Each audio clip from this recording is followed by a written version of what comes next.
लहा इलाक के देश में किश्वरे हसीन पर अलमिया है पाक सर जमीन पर। दूर तक अंधेरे हैं, यास के बसेरे हैं, घाट में लुटेरे हैं, घासों के डेरे हैं, कैसी रात छा गई सुबह आफरीन पर अलमिया है पाक सर जमीन पर। अस्सलाम वालेकुम, मैं मोहम्मद खालिद सब।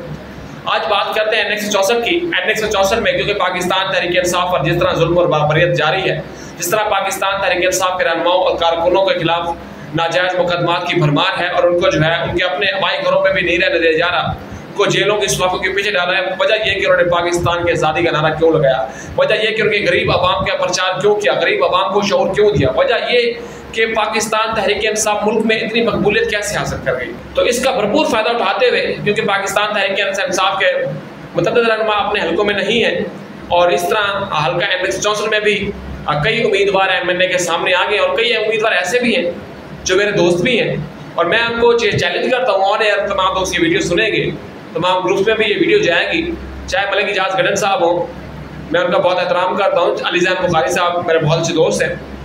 ये 30% वोट भी नहीं ले सकते पीरज़ादा का। पीरज़ादा ख़ानदान की जो जमात है या पीरज़ादा ख़ानदान का जो करियर रहा है दूसरी पार्टियों के साथ या दूसरे लोगों के साथ या दूसरे जमातों के कारकुनों के साथ, वो इंतहाई जो है वो अच्छा नहीं रहा। लेकिन फिर भी पीरज़ादा इस वक्त भी जो है नई बड़ैच के ना होने के बावजूद, नहीं क्योंकि नई बड़ैच इस वक्त फील्ड में नहीं है और इस वक्त भी रियाज पीरज़ादा को जो है वो फेवर करा दिया जा रहा है। लेकिन ज़ैन बुखारी और मलिक इजाज़ गडन तो मेरे ख्याल में अगर ज़ैन 20,000 वोट ले लेंगे और इजाज़ गडन तो 10,000 वोट भी MNA के तो सीट पर नहीं ले सकते।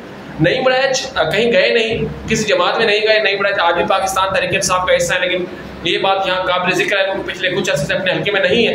बिल्कुल जी, जिस तरह पाकिस्तान तहरीक इंसाफ के बड़े बड़े रहनुमाओं को पकड़कर प्रेस कॉन्फ्रेंस करवाई गई वो आपके सामने है और इस मुल्क का अलमिया ये है कि आप प्रेस कॉन्फ्रेंस करो, आपको किसी अदालत की जरूरत नहीं, किसी जज की जरूरत नहीं, किसी चीज़ की जरूरत नहीं, आप पाक साफ हो जाओगे, आपके गुनाह माफ हो जाएंगे और आप इमरान खान के ऊपर जमानत लगा दो, बस इतना कह दो।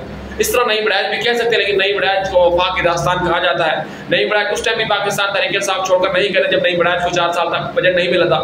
नई बड़ैच उस वक्त भी पाकिस्तान तहरीक इंसाफ छोड़कर नहीं गए थे जब नई बड़ैच को के साथ पाकिस्तान तहरीक इंसाफ ने ही इंतहाई बुरा रवैया रखा था। 4 साल में कोई फंड नहीं दिया कि नई बड़ैच, क्योंकि वफाओं की दास्तान उस बंदे को कहा जाता है, वो आज भी पाकिस्तान तहरीक इंसाफ के साथ खड़ा है। मैं यहाँ पर क्रेडिट देना चाहूँगा मोहम्मद नवाज खान अब्बासी खलील भाजपा को, जो इस वक्त भी पाकिस्तान तहरीक इंसाफ के साथ खड़े हैं। मैं आज भी चैलेंज करता हूँ इन तमाम रहनुमाओं को जो हल्के में हैं, जो वर्किंग कर रहे हैं, जो लोगों के पास जा रहे हैं, और मैं उनको कहता हूँ अब जाएं हल्के में कवर करें, लोगों को अपनी तरफ फैलाएं।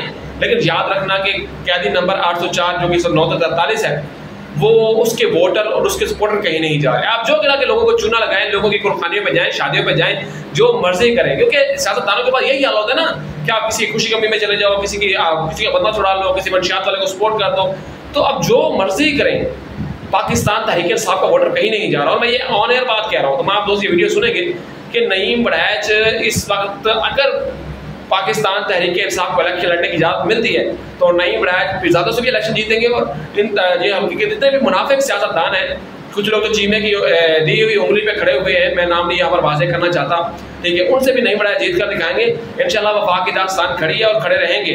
हाँ, मेरे ऊपर जो मज़ालिम किए गए वो मैं ऑनर कहता हूँ कि पीरज़ादा ख़ानदान ने करवाए, हालांकि मेरे खिलाफ जो है मेरी FIR भी रोकी गई, ठीक है। इस तरह और बहुत सारी चीज़ें थी, मैं यहाँ पर कहना कबल वक्त होगा, इंशाल्लाह वक्त पे बताएंगे, वक्त हमारा भी आएगा, आज वक्त इनका तो कल वक्त हमारा भी आएगा, ठीक है। इंशाल्लाह पाकिस्तान तहरीक इंसाफ के उम्मीदवार ही जीतेंगे। Thank you.